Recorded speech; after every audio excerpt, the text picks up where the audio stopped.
Alright, so you guys are gonna have to bear with me for a little bit, because I've actually never done this before. But if you look at the driver's side seat belt, the top anchor where the harness bar is supposed to attach, sorry, the lighting's awful, is here. The whole thing's actually loose. I don't like that it moves around. I want it to be a solid mounting point. So I'm gonna see what happens if I take all this off, if there's any better attaching point underneath of there. I'm not really sure if there will be, but I'm just gonna take it off and find out. So this all just pulled off, no big deal. I'm gonna take off this square here. There's probably gonna be like a 10 mil under there or something, and then see if I can squeeze that out of there. All right, so what I found was, once you get that trim off, I was right, 10 millimeter, and then the whole thing just pulls up and out. This sliding mechanism here, it's held in by a pin, and the reason it moves is because it's just on a track. And with everything taken off, it doesn't actually, hold anything. It doesn't hold in, I mean.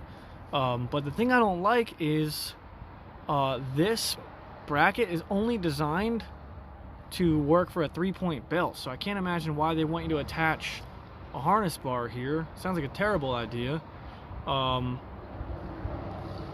Because even when the pin is in, it will always go up, and the harness bar points up. So if there were any force on it, this would just go up. You can see the holes that the pin go in have little ramps for it to go up, so it can always go up. It only holds when you pull down, so that does not look like a good mounting point for a harness bar. Alright, so let me better try to explain what I'm talking about. The way they want you to mount this harness bar up is to you take this trim off, and there's a bolt right here. They want you to bolt it right to that. Okay, great. Now the harness bar, it mounts at a downward angle. So therefore, if you put a forward force on it, the bar is going to want to pull up. Now look at the way this is designed. You pull this and then you can adjust it. But you don't need to pull that in order for it to go up. So if you just mount the harness bar the way it is,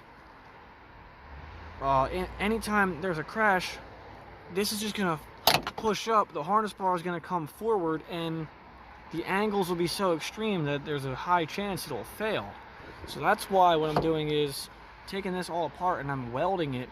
I think in the future I'm going to just build my own bracket to make it even stronger, because I don't think these brackets are designed to take a forward force the way the harness bar will put it on there. So this will be temporary for me, but I think this is why harness bars get a bad name, is because the way the manufacturers have them set up, it just doesn't work right. It's not gonna be safe. All right, so we're back in the shop now. This is the shoulder slider that goes on the B-pillar. What I'm gonna do is I'm gonna take this pin out right here. That'll allow this slider to come off. That way I can take the dowel ring out from in between, and then I'm just gonna weld it in the lowest position.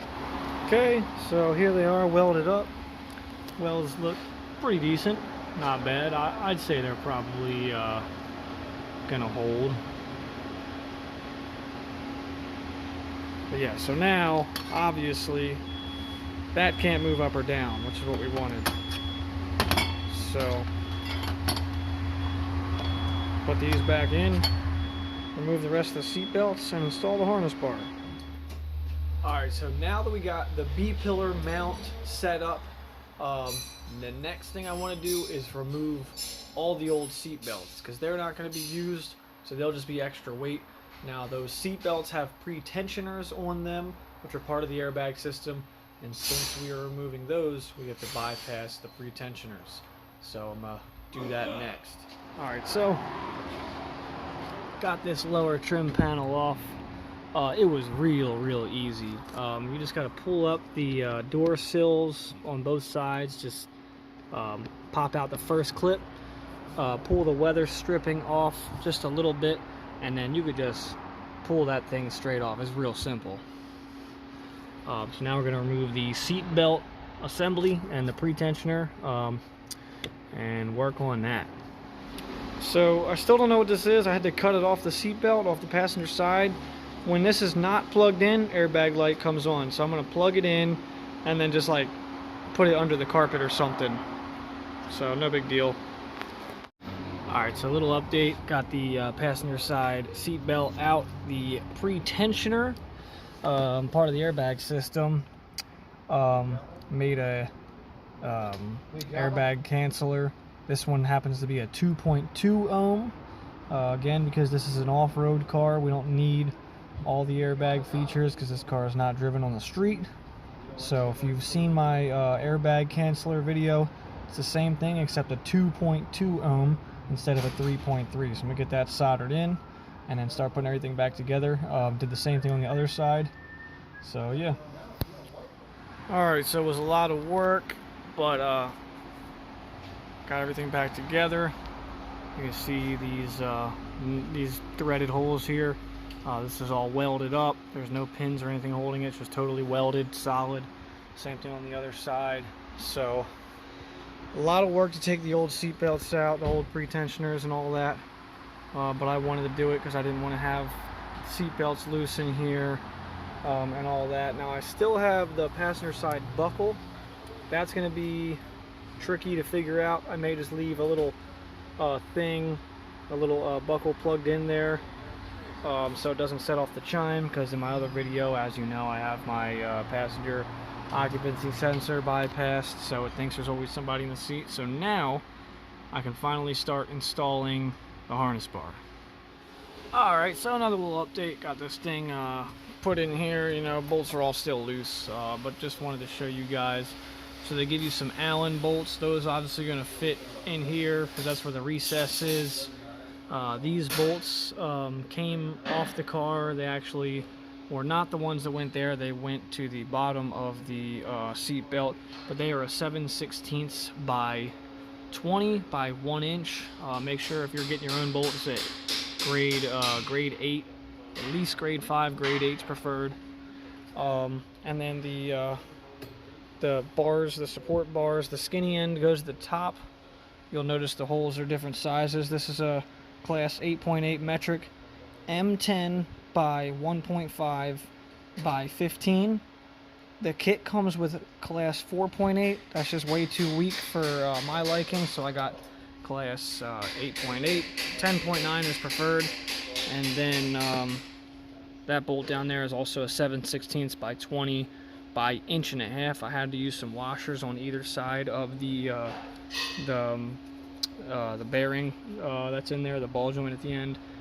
But it's a 7/16 by 20 by 1.5 inches. Yeah, so I got everything hand tight. Was working on that side, and then I'm gonna tighten everything down, but I'll obviously need to get the shoulder belts installed and set to the proper angle before I can torque everything down. So stay tuned for that.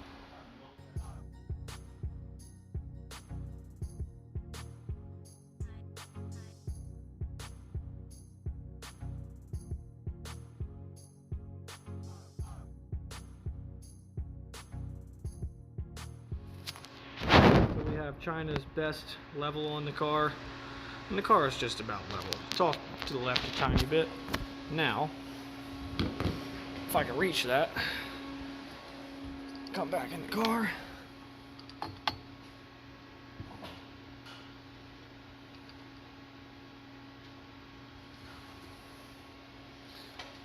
Alright, not too shabby.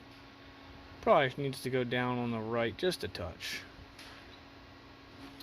Now, it becomes pretty obvious I don't work with levels very often because I said it needed to go down on the right side, but I actually needed to go up on the right side. So now the bubble is pretty much dead center. It's like a hair off to the left side, but it matches, come on, focus. It matches the way the car did, because the car is on slightly off level ground. So I think that's good enough.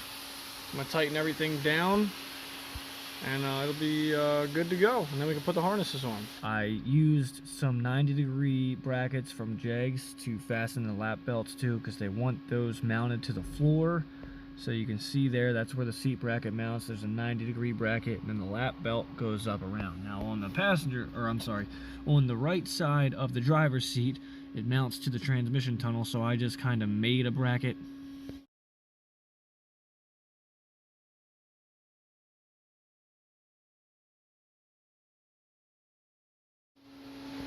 Alright, once you get everything in, that's the 4 points. I wanted to do all 5 points, but I'm all out of time for today.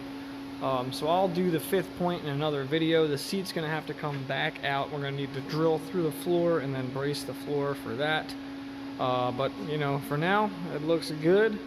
It may stiffen the chassis up a little bit because we got that direct mounting to the B-pillar. I don't actually know. But I'm sure those harnesses will keep me locked in, and that'll be a benefit all on its own. But thanks for watching the video. I hope you liked it. If you have any questions, feel free to comment below.